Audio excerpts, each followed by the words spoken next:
शरद पवार। जय शिवराय। आंबेगाव शिरूर विधानसभा मतदारसंघाचे राष्ट्रवादी काँग्रेस शरदचंद्र पवार पक्षाचे महाविकास आघाडीचे अधिकृत उमेदवार आणि या विधानसभा मतदारसंघाचे भावी आमदार देवदत्तजी निकम यांच्या प्रचार सभेसाठी उपस्थित असणारे सगळेच मान्यवर, आपले विधानसभेचे अध्यक्ष शेखरदादा पाचुंकर असतील, शिवसेनेचे संदीप भाऊ शिंदे असतील, यशवंतजी पाचंगे असतील, दामोअण्णा घोडे, अरुणाताई घोडे, गुलाबरावजी धुमाळ, शंकरजी जांभळकर, भोलेनाथजी पडवळ, उत्तमराव कुटे, तुषारजी नवले, विकासजी फंड, अजयराव गलांडे, कुमार नाणेकर, सचिन कुटे, सर्व उपस्थित मान्यवर, राहुल पवार, सर्व उपस्थित मान्यवर, राष्ट्रवादी काँग्रेस शरदचंद्र पवार पक्ष, शिवसेना, काँग्रेस या सगळ्यांचे सर्व पदाधिकारी, पत्रकार बांधवने, आपण सगळेच खरं तर तुमच्या सगळ्यांची दिलगिरी व्यक्त करतो, कारण आज एकूण 6 सभा आहेत आणि 6 वाजायच्या आत सगळं करून शेवटच्या सभेला जुन्नरला पोहोचायचे आणि त्यामध्ये आणखी एक महत्त्वाचं काम करायचंय।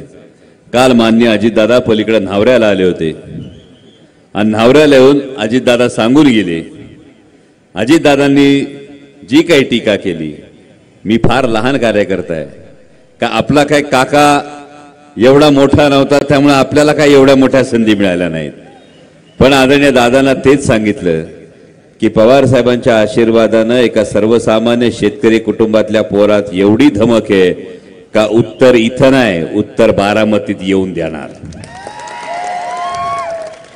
आणि त्यासाठी बारामतीला सभेला जायचंय। आणि त्यामुळे तुमच्या सगळ्यांची दिलगिरी व्यक्त करतो की घाईत खरं तर बोलायला उभा राहिलो, 12 वाजता पुन्हा हेलिकॉप्टरचं टेक ऑफ आहे, अजून आष्टी आहे, कुर्डुवाडी आहे, मग बारामती, मग जुन्नर आहे, पण या सभेच्या निमित्तानं एक गोष्ट लई चांगली समोर आली। शेखर दादा, मी मनापासून तुमचा आभार मानतो का तुम्ही रांजण गावात सभा केली, कारण गावागावात कालपासून म्हणजे मला असं वाटलं होतं का मला कोणतरी सांगितलं होतं दिवाळीला लक्ष्मीपूजन होतं, पण गावागावात लक्ष्मी दर्शन जर सुरू झालं असेल निकम साहेब, त्यासाठी तर सभेला जाऊ नका, यासाठी जर लक्ष्मी दर्शन करावं लागत असेल तर हा ये डर जरूरी है, हा जर दबाव टाकला जात असेल, इतक्या जणांचे फोन गेलेत तर मला पुरेपूर खात्री, जेवढी समोर बसलीत ना याच्या 10 पटींनी दिवसभरात मोबाईलवर बघणारे डॉक्टर काय बोललाय, आणि त्यामुळे निसर्गाचा एक नियम आहे, जेवढा रबरी चेंडू पाण्यात दाबला जातो तेवढा तो उसळून वर आल्याशिवाय राहत नाही। आणि त्यामुळे आदरणीय शरदचंद्रजी पवार साहेबांचं समर्थन, आदरणीय शरदचंद्रजी पवार साहेबांचा विचार ऐकण्यासाठी जेवढं तुम्ही जाण्यापासून रोखाल, जेवढं तुम्ही जाण्यापासून दाबाल, तितकाच हा जनता जनार्दन 20 तारखेला मतदान केंद्रावर बटन दाबताना उसळणार आहे। म्हणजे मला अनेकांनी सांगितलं, मगाशी चेअरमन साहेबांनी माथाडीच्या मुद्द्याला स्पर्श केला, वरून येताना हेलिकॉप्टर मधून MIDC दिसत होती, महाराष्ट्रभर फिरत असताना ती गोष्ट पाहिली। अनेक जण विचारतात की MIDC तुमच्या मतदारसंघात आहे, माझ्या मनात प्रश्न येतो, होय MIDC मतदारसंघात आहे, पण मतदारसंघ MIDC मध्ये आहे का?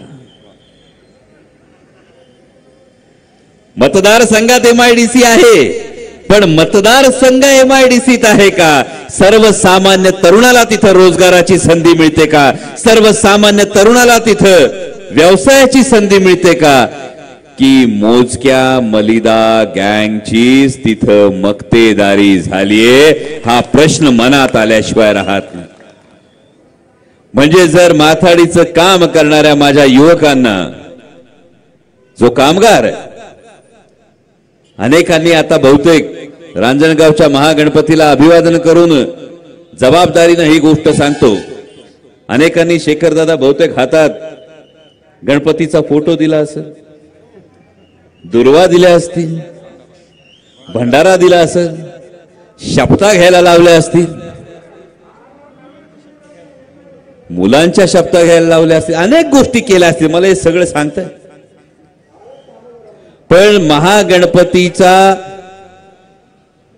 आशीर्वाद घेत असताना ही गोष्ट मनात जरूर प्रत्येक जण ठेवतो की गणपती बाप्पाचे वडील शंकर, गणपती बाप्पाचे वडील शंकर आहेत. जशी जनता साधी भोळी आहे तसाच शिवशंकर साधा भोळा आहे, भीमाशंकर साधा भोळा आहे आणि शिवशंकराला तिसरा डोळा आहे. त्यामुळे ही तुमची जेवढी दादागिरी वाढेल, ही तुमची जेवढी दबावाचं तंत्र वाढेल, त्यावेळी सर्वसामान्य ही शिरूर आंबेगावची जनता हा तिसरा डोळा उघडल्याशिवाय राहणार नाही. आणि हा संकेत तुम्हाला नियतीचा.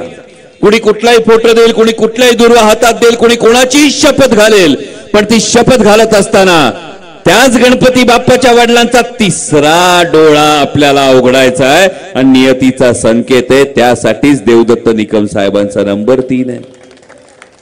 हा एक विलक्षण योगायोग आणि विशेषतः या परिसरातल्या MIDC आल्यामुळे तुमच्या माझ्या आयुष्यात जो काही बदल झाला, म्हणजे आंबेगाव विधानसभा मध्ये 42 गावं 2009 ला जोडली गेली, पण त्याच्या आधी लोकसभेला आदरणीय शरदचंद्रजी पवार साहेबांना मतदान केलेली तुम्ही सगळी माणसं आहात आणि त्या पवार साहेबांची ही निवडणूक आहे, ही गोष्ट लक्षात ठेवा. त्यामुळे तुम्ही काय चुकणार नाही याची मला खात्री आहे.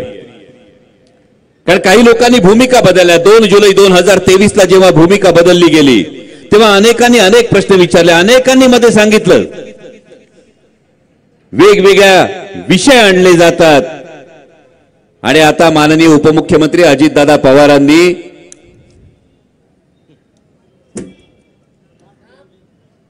डिंभ्याचा बोगदा काय विषय आहे हा विषय तरी बुजवून टाकला.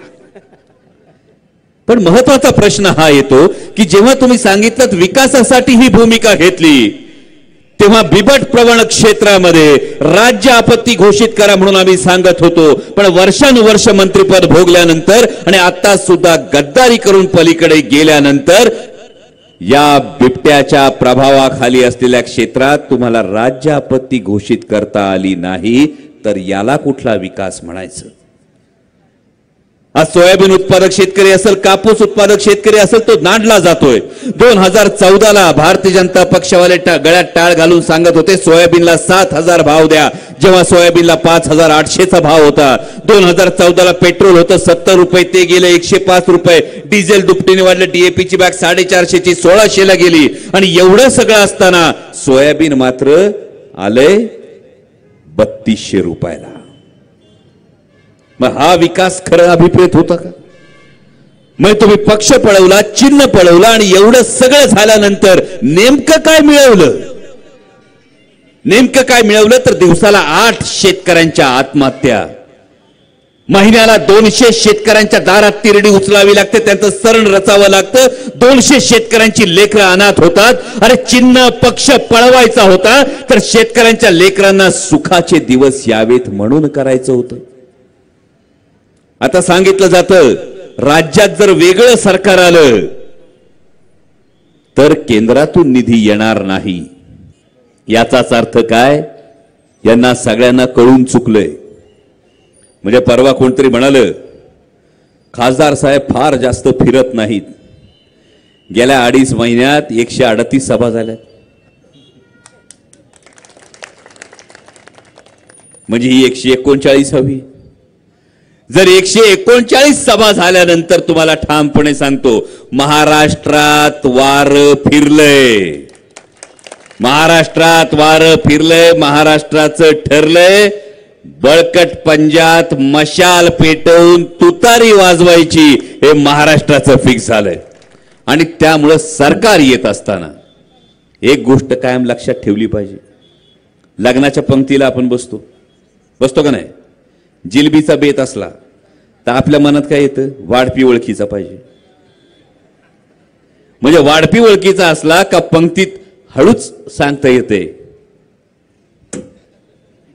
एक अजून, जर सरकार महाविकास आघाडीचं येत असेल तर आमदाराच्या दारात जायला लावला नाही तर तुमच्या दारी येऊ शकणारा ओळखीचा वाढपी जर असला तर ही विकासाची गंगा, हे प्रश्न सोडवण्याच्या दृष्टीनं आणखी चांगला हातभार लागेल.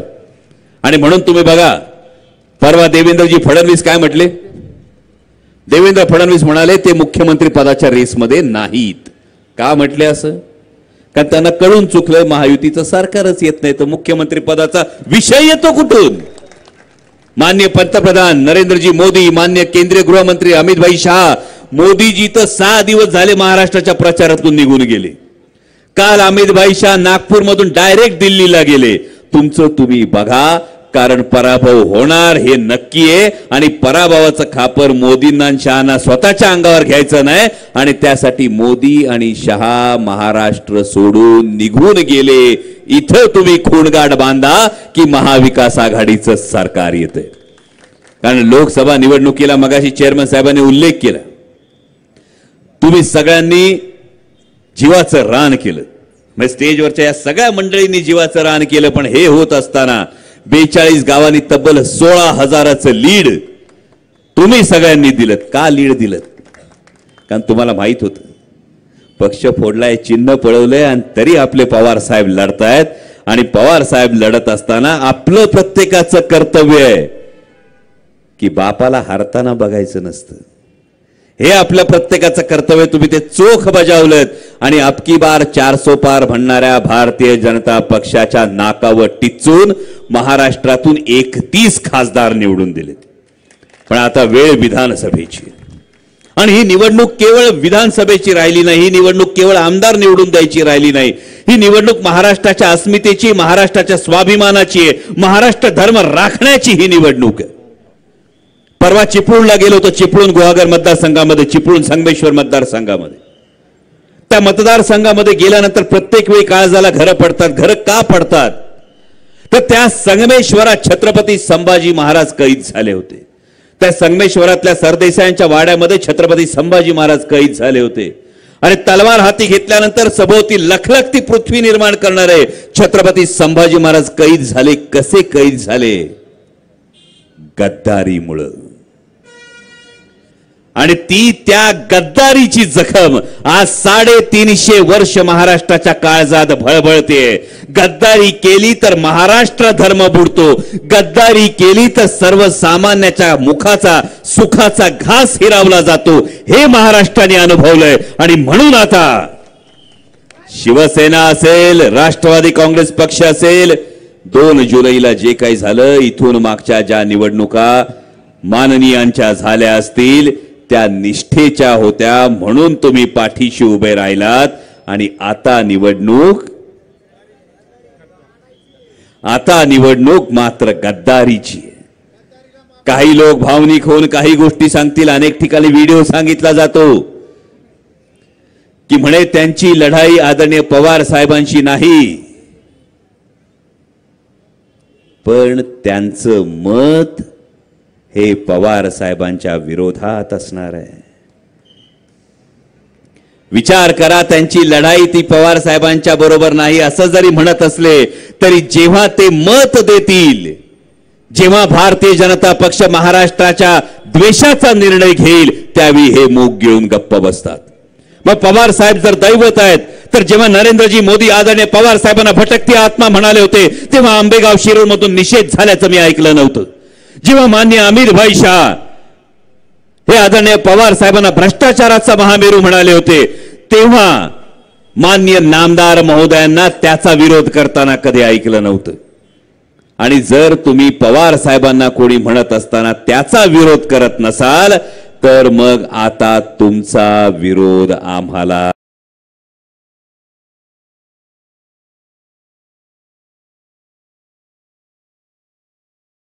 करावा लागेल. ही काळ्या दगडावरची रेघ एवढं सांगतो.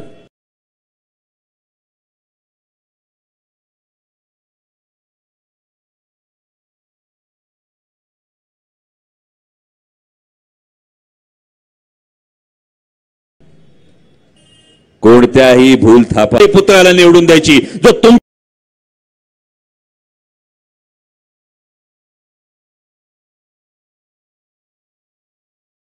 करावा लागेल ही काळ्या दगडावरची रेघ एवढं सांगतो. कोणत्याही भूल थापा पुत्राला निवडून द्यायची जो तुमच्या हक्कासाठी मांडतो, जो तुमचे प्रश्न मांडतो आणि त्यासाठी देवदत्त निकम यांच्या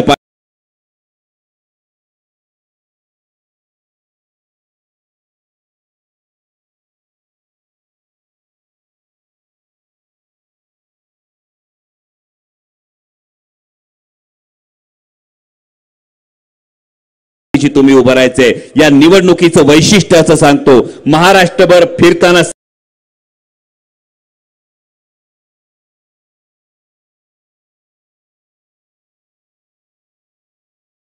आंबेगावात नेमकं काय होईल आणि मी अभिमानानं सांगतो शिरूर आंबेगावच्या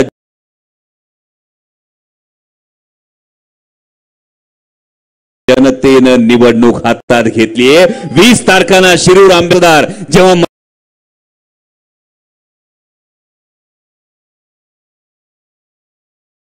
मतदान कुठला असता आणि त्याच वेळी दिल्लीतले नेते गिधाडासारखे बघत होते की आता पवार साहेब झुकले म्हणजे महाराष्ट्र झुकला, पवार साहेबांनी गुडघे टेकले म्हणजे महाराष्ट्राने गुडघे टेकले.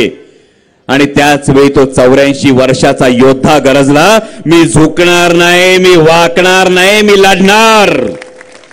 लढणार आणि लढून जिंकणार. ही लढाई